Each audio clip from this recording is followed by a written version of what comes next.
আমারে অনেকে কইতেছে যে আপনি প্রফেসর ইউনূসের সরকারের উপরে এত চেতলেন কে? যখন কেউ গণমানুষকে অবজ্ঞা করে, তার ছোট ছোট আকাঙ্ক্ষাকে উপেক্ষা করে, আমার মাথায় আগুন ধরে যায়। আমরা তো এটা আশা করি নাই যে প্রফেসর ইউনূসের সরকার দেশকে সোনায় মুড়ায় দেবে, সে কথা বলিও নাই, তারা সেটা পারবেও না।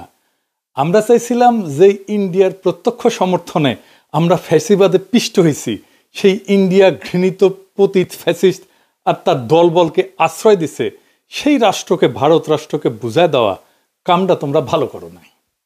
এটা জাতীয় মর্যাদার প্রশ্ন। প্রত্যেক দিন পুশিন করতেছে ইন্ডিয়া। দেখেন এডিটর সাহেব, আপনি পুশিন লিগে সার্চ দেন, দেখেন কয়দিন পর পর কি পরিমাণে পুশিন হইতেছে বাংলাদেশে। আর মোদির ফুয়া, বিএনপির রিকমেন্ডেশনে হওয়া আমাদের পররাষ্ট্র উপদেষ্টা শ্রী শ্রী তৌহিদানন্দ প্রভুপাদ পাকিস্তান হইলে পৌরুষ জায়গা ওঠে, আর ইন্ডিয়ার পুশিনে নেতায় যায়। আমাদের স্বরাষ্ট্র উপদেষ্টা কয় এটা ইন্ডিয়ার উস্কানি না, মানে ওই বাংলাদেশের উপদেষ্টা না ইন্ডিয়ার উপদেষ্টা, এটাই প্রশ্ন। হাসিনার আমলে কেন পুশিন হয় না?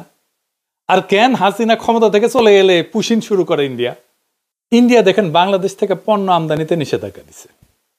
ওই মাসে, যে মাসে নিষেধাজ্ঞা দিছে, ওই মাসে প্রায় 18% আমদানি বাড়াইছে বাংলাদেশ। দেখেন, এমনকি এই বছর মে মাসে আইসাও বিবিসি রিপোর্ট করতেছে ইন্ডিয়া থেকে পণ্য আমদানি কমে নাই, বাড়ছে। শুধু তাই না, ইন্ডিয়া থেকে চাল আমদানি করবে সরকার, চুক্তি ফুক্তিও করে ফেলেছে। আর ইন্ডিয়া একের পর এক বাংলাদেশের পণ্য আমদানিতে নিষেধাজ্ঞা দিয়ে যাচ্ছে। পরপর 3 মাসে 3 বার নিষেধাজ্ঞা দিচ্ছে। দেখেন, এর মধ্যে মাইলস্টোনের দুর্ঘটনা হইল। ইন্ডিয়া কইল ডাক্তার পাঠাবো, আর আমাদের স্বাস্থ্য মন্ত্রণালয় লাল ফেলাইতে ফেলাইতে ফেলাইতে রাজি হয়ে গেল। আসলো ইন্ডিয়ান ডাক্তার। আমি কইলাম স্বাস্থ্য মন্ত্রণালয়ে, আমাদের ডাক্তারের এই বার্নের রোগীদের কোন চিকিৎসা দিতে পারবে না যে ইন্ডিয়ান ডাক্তার দিবে? চুপ করে থাকে, কথা কইতে পারে না, উত্তর নাই তো। কেন তারা কইতে পারে না যে ভাই ধন্যবাদ, আমরা নিজেরাই পারবো? এর মধ্যে পাঠাইলে ইলিশ। গতবার আমরা মেলা হাউকাউ করেছিলাম না, সেটা তারা পাত্তাই দেয় নাই। যেন ইলিশ ওদের বাপের, বাংলাদেশ মনে হয় ওদের বাপের জমিদারি। ইন্ডিয়ার ভয়ে থরহরি কম্প এদের। ইন্ডিয়ার সাথে ডিলিংস বাদ দেন, আওয়ামী লীগের মিছিল ঠেকাতে পারে না, এতই অপদার্থ এরা। ইন্ডিয়ার সাথে সম্পর্ক উন্নয়ন করবে। ইন্ডিয়ার সাথে আমাদের সমস্যাটা কি সেটা জিগান উপদেষ্টাদের কইতে পারে কিনা, কোনো ন্যারেটিভ আছে কিনা। হাসনাত আবদুল্লাহ কইছে যে এই সরকারের যে কোনো ব্যর্থতা আমাদের দোষ দেয়, দিবেই তো। এই সরকারকে কে বানাইছে? ওয়াকার, ছাত্ররা আর আসিফ নজরুল। তো দায় নিবা না কেন? পুরা জুলাইকে তো তোমরা মিডিল ক্লাসের ন্যারেটিভ বানাই ফেলছো, যেন মিডিল ক্লাস আর ঢাকা ইউনিভার্সিটির ছাত্ররা জুলাই করেছে। যেহেতু মিডিল ক্লাস এটা একা করে নাই, বেশিরভাগ করছে দরিদ্র প্রান্তিক মানুষেরা, তারা তাই জুলাই দুর্বল হয়েছে, তারা সরে গেছে, তোমরাও দুর্বল হয়েছো। ওই রাজপথের শক্তিটা দূরে সরে গেছে। যাই হোক, এই ইন্ডিয়া প্রসঙ্গে একটা গল্প মাথায় আসলো যে কেন প্রফেসর ইউনূসের সরকারের এত ইন্ডিয়া প্রেম, এত বাম্বু খেয়েও ঠিক হয় না। এক মহিলা তার হাজবেন্ডকে ডিভোর্স দিছে। তো ডিভোর্স দেওয়ার 2 বছর পরে মহিলার পেটে বাচ্চা এসেছে। তো মহিলারে সবাই জিগায়, তোমার না ডিভোর্স হয়েছে? তো মহিলা কয়, হ্যাঁ হয়েছে, তবে ওই মাঝে মাঝে মাপ চাইতে আসে। তো ইন্ডিয়া মাঝে মাঝে প্রফেসর ইউনূসের সরকারের কাছে মাপ চাইতে আসে। যাই হোক, আজকের বিষয় ছিল নারী আসনে সরাসরি ভোটের বিষয় নিয়ে আলাপ করা। আসেন এটা দেখি, তাইলে দেখবেন আমাদের পলিটিক্যাল পার্টি, প্রফেসর ইউনূসের সংস্কার কমিশন আর এই ঐক্যমত কমিশন কেমন ভালসুন আর মূর্খসুদা। বাংলাদেশের সংসদে এতদিন 50টা নারী কোটার আসন ছিল। তো সংবিধান সংশোধনী কমিশন সেটার বাড়ায় নারী কোটার আসন 100-তে বাড়ানোর সুপারিশ করেছে। এর উপরে এনসিপি আবার দাবি করেছে 100টা নারী কোটা আসনের নির্বাচন সরাসরি ভোটে হওয়া উচিত। মানে মরার উপরে খাড়ার ঘা। আসেন আসলে নারী কোটার আসনের সরাসরি ভোট এটা একটু বুঝে দেখি। প্রথমত আসি নারীদের জন্য আলাদা কোটা নিয়ে। এটা একটা গোত্র বা গোষ্ঠীর আলাদা রিপ্রেজেন্টেশন কখন দরকার হয়? পৃথিবীর ইতিহাসে কি এমন নজির আছে সে আলাদা রিপ্রেজেন্টেশন দিয়া সেই গোত্র করে কি? খায় না মাথায় দেয়? তারা তাদের কোন পলিটিক্যাল এজেন্ডা বাস্তবায়ন করে? এইসব কি এনসিপি ওরা জানে বা সংবিধান কমিশনের ওরা বুঝে? 2টা গোত্রের আলাদা রিপ্রেজেন্টেশনের সবচেয়ে বড় উদাহরণ আমাদের উপমহাদেশে আছে। ঐতিহাসিক বিভিন্ন সংঘাতের কারণে ব্রিটিশ ভারতের মুসলমানরা অনুভব করে যে সংখ্যাগরিষ্ঠ হিন্দুদের সাথে তাদের স্বার্থ এক না, বরং উল্টা। স্যার সৈয়দ আহমেদ খান বিভিন্ন ঘটনা ব্রিটিশ ভারতে হিন্দুদের হরেক রকমের এজিটেশন দেখা এই ব্যাপারে লেখালেখি করে যান। ভারতবর্ষের মুসলমান নেতাদের মধ্যে যেই ঘটনার ফলে এই উপলব্ধি সবচেয়ে গভীরভাবে প্রভাব ফেলে সেটা হইল 1905 সালের বঙ্গভঙ্গ। এর বিপরীতে হিন্দুদের অ্যাগ্রেসিভ রিয়াকশন দেখে আগুন জ্বালাই দিয়েছিল সারা বাংলায়। এর ফলে 1906 সালের ডিসেম্বর মাসে মুসলিম লীগের রাজনৈতিক আবির্ভাব ঘটে, যেটার ইতিহাস আগের এপিসোডে বিস্তারিতভাবে বলছি। মুসলিম লীগ গঠনের আগে 1906 সালের অক্টোবর মাসে ভারতবর্ষের 35 জন গণ্যমান্য মুসলমান নেতা প্রিন্স আগা খানের নেতৃত্বে সিমলাতে ভাইসরয় লর্ড মিন্টোর সাথে দেখা করতে যান। সিমলায় ভাইসরয়ের প্রাসাদ ভাইস রিগাল প্যালেসে এই মিটিংটা অনুষ্ঠিত হয়। সেই মিটিংয়ে মুসলমান নেতারা সর্বপ্রথম ভাইসরয়ের কাছে মুসলমানদের জন্য আলাদা রিপ্রেজেন্টেশনের দাবি উত্থাপন করে। ভাইসরয়ের কাছে মুসলমান নেতারা একটা অ্যাড্রেস ড্রাফট করে উপস্থাপন করে। সেটা ড্রাফট করছিল বিহারের সৈয়দ হোসেন বিলগ্রামি আর উত্তরপ্রদেশের সৈয়দ মীর মেহেদি আলী, যিনি নবাব মোহসিনুল মুলক নামে পরিচিত ছিলেন আর স্যার সৈয়দ আহমেদ খানের ঘনিষ্ঠ বন্ধু এবং উত্তরসূরি ছিলেন। সেই দাবিতে কি বলা ছিল তার একটা অংশ হচ্ছে, এটা ইংরেজি যেহেতু কইছে তাহলে ঠিকই কইছে, তবে বাংলা এটা হইতেছে মুসলমানরা একটা স্বতন্ত্র সম্প্রদায় যাদের কিছু অতিরিক্ত স্বার্থ আছে যা অন্যান্য সম্প্রদায়ের সাথে মিলে না, বরং এইসব স্বার্থ যথাযথভাবে প্রতিনিধিত্ব পায়নি। এর ফলে সিমলা ডেপুটেশনে মুসলমান নেতারা ভাইসরয়কে জানায় যে সামনে ব্রিটিশ ভারতের যেই নতুন সাংবিধানিক রিফর্ম বা সংস্কার আইন আসতেছে সেইখানে যেন মুসলমানদের জন্য সেপারেট ইলেক্টোরেট বা আলাদা ইলেক্টোরেট থাকে। অর্থাৎ মুসলমানরা ভোট দেবে মুসলমান আসনে, হিন্দুরা ভোট দেবে হিন্দু আসনে। এটার একটা নাম ছিল রোয়েদাদ। লর্ড মিন্টো মুসলমানদের স্বার্থ রক্ষার প্রতিশ্রুতি দেন এবং 1909 সালে যেই মোরলে মিন্টো অ্যাক্ট পাস করা হয় ব্রিটিশ পার্লামেন্টে ভারতবর্ষের সংবিধান নিয়ে, সেখানে সর্বপ্রথম মুসলমানদের জন্য আলাদা ইলেক্টোরেট বরাদ্দ করা হয়। এইখানে মুসলমানরা কেন এরকম অনুভব করলো, তাদেরকে হিন্দুরা কি চোখে দেখতো, এসবের ইতিহাসের বাস্তবতা একদম ইতিহাসের বিভিন্ন লিটারেচার যেমন বঙ্কিম, শরৎচন্দ্র, ডিএল রায়, নীরজ চৌধুরী এদের কাছ থেকে কোট করেই প্রমাণ করে দেখানো যাবে, সেটা অন্য আলাপ। এর ধারাবাহিকতা এবং আরো অসংখ্য ঘটনার ফলশ্রুতিতে 1947 সালে পাকিস্তান রাষ্ট্রের আবির্ভাব ঘটে। এছাড়া আর একটা উদাহরণ আছে বেলজিয়ামে। বেলজিয়ামের দুইটা গোত্র আছে, ওয়ালুন যারা ফরাসি ভাষায় কথা বলে, আর একটা হচ্ছে ফ্লেমিশ বা যারা ডাচ বা ওলদান ভাষায় কথা বলে। ফেডারেল পার্লামেন্টে এই দুই গোত্রের রিপ্রেজেন্টেশন সেপারেট, তাদের আলাদা আলাদা সিট মানে সেপারেট ইলেক্টোরেট। এছাড়া এদের নিজস্ব আলাদা পার্লামেন্টও আছে, মানে খালি ওয়ালুনদের জন্য পার্লামেন্ট আর খালি ফ্লেমিশদের জন্য পার্লামেন্ট। তাইলে এতক্ষণ ধরে যা বুঝলাম আমরা সেটার মর্মার্থ হচ্ছে একটা গোত্র বা গোষ্ঠী তখনই নিজেদের জন্য আলাদা সেপারেট ইলেক্টোরেট অথবা রিপ্রেজেন্টেশন দাবি করে যখন তারা অনুভব করে যে তাদের স্বার্থ অন্য গোত্র সংরক্ষণ করবে না। তারা অন্য গোত্রের মানুষকে বিশ্বাস করে না এবং অন্য গোত্রের মানুষ যা করবে যে সেটা তাদের স্বার্থের ঠিক বিপরীত হবে। এখন এই যে নারীদের জন্য আলাদা সংরক্ষিত আসন, এটা তো একটা হাসজারু মার্কা আলাদা রিপ্রেজেন্টেশনের বুদ্ধি, একদম টিপিক্যাল বাঙ্গু প্রগতিশীল মার্কা বুদ্ধি। কিরকম প্রগতিশীল? এই যে দেখেন দিল্লির মাল মতিগঞ্জ, প্রথম আলো এটার একদম ডাইহার্ট প্রমোট করে। মতি মাহফুজ আমাদের যা করতে বলবে আমাদের বাই ডিফল্ট সেটার উল্টা কাজ করা উচিত। আসেন এটার ভিতরের বিষয়টা একটু বুঝে দেখি। নারী আর পুরুষ কি রাজনৈতিকভাবে আলাদা গোত্র বা গোষ্ঠী? কখনোই না, হতেই পারে না। এটার উদ্ভট অসম্ভব প্রস্তাবনা।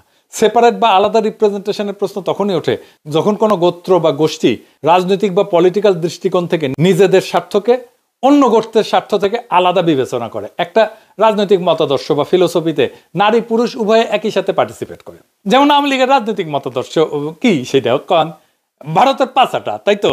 আর 71-এর চেতনা। এই যে আওয়ামী নারী, আওয়ামী পুরুষ, আওয়ামী বৃদ্ধ, আওয়ামী যুবক সবাই এটা ধারণ করে। একইভাবে বামাদের রাজনৈতিক মতাদর্শ কি, যেটা যাই হোক বাম নারী পুরুষ একসাথে ধারণ করে, তাই না? ইসলামী রাজনীতির মতাদর্শ নারী পুরুষ উভয় একসাথে ধারণ করে। এখানে নারীদের সাথে পুরুষদের কোনো ন্যূনতম রাজনৈতিক ডিফারেন্স নাই। নারী আর পুরুষ আলাদা সেপারেট কোনো রাজনৈতিক গোষ্ঠী না, যে ঠিক যেরকম যুবক আর বৃদ্ধ কোনো আলাদা রাজনৈতিক গোষ্ঠী না।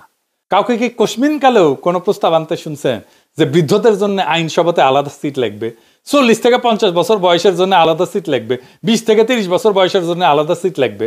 না, শুনেন নাই। তো এটা বলার সময় আমার ভয় লেগেছে যে কওয়া যায় না বাঙ্গুলেন তো সবই সম্ভব, হয়তো সামনে কেউ এরকম দাবি তুললেও তুলতে পারে, অথবা আর এরকম উদ্ভট দাবি উঠতে পারে, যেমন যে সমস্ত মেয়েদের চুলের রং সোনালি আর ব্রুনেট, যাদের চুলের রঙের গাঢ় বাদামি, তাদের জন্য আলাদা আলাদা সিট লাগবে। যদিও বাংলাদেশের অধিকাংশ মেয়ের চুলের রং কালো, কিন্তু পাশ্চাত্যে কিন্তু ব্লন্ড আর ব্রুনেটদের মধ্যে রেশারেশি আছে। এখন এই বাঙ্গু লজিকে চুলের রং অথবা চোখের রঙের উপরে ভিত্তি করে তাহলে সংসদে আলাদা সিট থাকতে পারে। নারীদের রাজনৈতিক পরিচয় আর স্বার্থ কি পুরুষদের থেকে আলাদা? না, একদম না। আমি একজন নারী, ভারতীয় আওয়ামী বাম দালাল, যেমন লাকি আক্তারকে যেরকম অপছন্দ করি, সেই একই রকম ভাবে অপছন্দ করি পুরুষ অমিপিয়াল আর এই যে হিজরা নাকি মুন্নিশা অনেকে কয়। তো এখানে নারী পুরুষ হিজরা তো ম্যাটার না। ঠিক আর উল্টা, আমি জুলাই আগস্ট বিপ্লবের এই বিপ্লবী নারীদেরকে ঠিক ততটাই রাজনৈতিকভাবে আপন মনে করি যতটা করি জুলাই আগস্ট বিপ্লবের বিপ্লবী পুরুষদেরকে। ওই যে বিএনপির ব্ল্যাকমেল কুইন রুমিন পারানা আর ফজা পাগলা দুটোই আমার একই রকম রাজনৈতিক শত্রু। এখানে নারী পুরুষের তো কোনো প্রশ্ন ওঠে না। যদি কারো আলাদা রাজনৈতিক স্বার্থ বা ইন্টারেস্ট নাই থাকে, তাহলে আলাদা সেপারেট আসন প্রস্তাবে আনা তো পুরা স্টুপিডিটি, এটা ভোগাজ একটা দাবি। বাঙ্গুরা তো নারীদের জন্য আলাদা 100টা আসন চায়, যেখানে এনসিপি আবার দাবি তুলছে ওর উপরে, গোদের উপরে বিস্ফোরা, সরাসরি ভোটে নারী প্রার্থী নির্বাচিত হবে। তো নারীরা কি তাহলে সেপারেট ইলেক্টরেট দাবি করতেছে? যদি তাদের জন্য আলাদা আসনই বরাদ্দ থাকে, তাহলে তো সেপারেট ইলেক্টরেট হয় যুক্তিযুক্ত। এসব আবালদের যদি এই প্রশ্ন করেন, দেখবেন মাথা চুলকাইতেছে, কারণ তারা বুঝেই না তাদের দাবির মানে কি। আন্দাজে কয়েকটা টার্ম শব্দ শুনে অল্প বুঝে বা না বুঝে সেটা নিয়ে লাফানো শুরু করে। ব্রিটিশ ভারতে মুসলিম আর হিন্দুদের মধ্যে যখন সেপারেট ইলেক্টোরেট হয়, তখন সেটা ছিল মুসলমানদের জন্য আলাদা আসন, যেখানে মুসলমানরা তাদের প্রার্থী নির্বাচন করবে, আর হিন্দুরা হিন্দুদের জন্য আলাদা আসন, যেখানে হিন্দুরা তাদের নিজের প্রার্থী নির্বাচন করবে। বেলজিয়ামে ওয়ালুন আর ফ্লেমিশদের একই সিস্টেম। তো নারীরা যেহেতু আলাদা 100টা আসন চায়, সেখানে কি খালি নারী ভোটাররাই ভোট দিবে? মানে নারী এমপিদেরকে কি খালি নারী ভোটাররাই নির্বাচিত করবে? যদি এর উত্তর চান, দেখবেন যে মাথা চুলকাইতেছে। উত্তর যদি হয় হ্যাঁ, তাহলে সেই নারী ভোটাররা কি পুরুষ বা কম্বাইন্ড আসনেও ভোট দিবে? তো এখন এরা কবে যে হ্যাঁ অবশ্যই দিবে। তাইলে তো নারীদের ডাবল ভোট হয়ে গেল। মানে একজন নারী ভোটার 2বার করে ভোট দিচ্ছে, যেখানে পুরুষরা 1বার করে ভোট দিচ্ছে, যেটা গণতন্ত্রের একদম মৌলিক নীতি, 1 পারসন 1 ভোট। এই মূল নীতির বিরুদ্ধে। বিশ্বের কোথাও এরকম উদ্ভট সেপারেট রিপ্রেজেন্টেশন সিস্টেম নাই। আর ধরেন যদি এটা সেপারেট রিপ্রেজেন্টেশন সিস্টেম হয়, তাহলে নারী তো অর্ধেক বাংলাদেশের, তো 300 আসন পুরুষের আর 100 আসন নারীর, এটা কোনো ইনসাফ হইল? আবার দেখেন, এটা যদি বলেন তখন ওরা কবে হয়তো যে না না, নারী আসনে নারী পুরুষ সবাই নির্বিবাদে ভোট দিয়া খালি নারী প্রার্থীদের নির্বাচিত করবে। তো নারী আসনের মূল লজিকই তো হচ্ছে নারীদের স্বার্থ পুরুষদের হাতে নিরাপদ না। তসলিমা নাসরিন থেকে শুরু করে সব বাঙ্গ প্রগতিশীল নারীবাদীদের তো একটাই থিওরি। তো ধরে নিলাম সেটাই যদি হয়, তাহলে নারীরা কেন নিজেদের জন্য সেপারেট রিপ্রেজেন্টেশনে পুরুষদের ভোটাধিকার প্রয়োগের অধিকার দিবে? আজব ব্যাপার না? যখন ব্রিটিশ ভারতে হিন্দু মুসলিম অথবা বেলজিয়ামে ওয়ালুন ফ্লেমিশ সেপারেট ইলেক্টোরেট হয়, আর 2টা গোত্র বিশ্বাস করে একে অপরের স্বার্থ রক্ষা করবে না, তখন তারা নিজেদের আসনে অন্য গোত্রকে কখনোই ভোট দিতে দেয় না। তো যদি এটা নাই হয়, মানে একটা গোত্রের আসনে যদি আর একটা গোত্রের মেজরিটি মানুষ এসে ভোট দিচ্ছে, তাইলে তো পুরো সেপারেট ইলেক্টোরেট বা রিজার্ভ সিটের পারপাস বা উদ্দেশ্যই মাঠে মারা গেল। মানে বাংলাদেশ স্টুপিডিটি মাঝে মাঝে আমার মাথায় রক্ত উঠায় দেয়। নারীদের সংরক্ষিত আসনে যদি পুরুষরা ভোট দিতে পারে, তাহলে নারী পুরুষের আলাদা আলাদা আসনের দরকার কি? আর নারীদের জন্য সেপারেট সিটের দরকার কি? পুরো ব্যাপারটা এতই বোগাস, এতই বুলশিট যে বিশ্বের কোনো পাশ্চাত্য দেশের আইনসভায় এরকম নারীদের জন্য আলাদা সংরক্ষিত আসনের কোনো বিধানই নাই।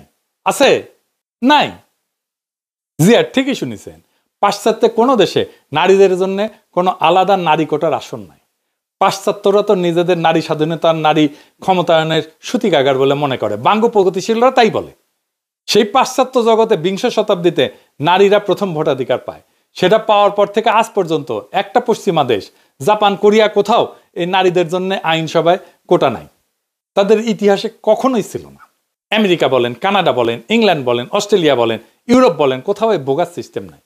তো বাঙ্গ প্রগতিশীলরা তো ক্যাথলিকের চেয়ে তো মোর পোপ হইল। মানে কেউ যদি নিজেকে পোপের চেয়ে বড় ক্যাথলিক মনে করে, এইসব আতেলদেরকে বলা হয় মোর ক্যাথলিক দেন পোপ। তো বিশ্বের নারীদের জন্য কোটা আসন কোন কোন দেশে আছে জানেন? শুনবেন? আসেন এটা শুনি। নামগুলা কিন্তু মজার। Rwanda, Uganda, Bangladesh, Nepal, Pakistan, Jordan. বাঙ্গুল্যান্ডকে তো অনেকে উগান্ডার সাথে তুলনা করে, সেটা যে একেবারে ভুল তা কিন্তু না।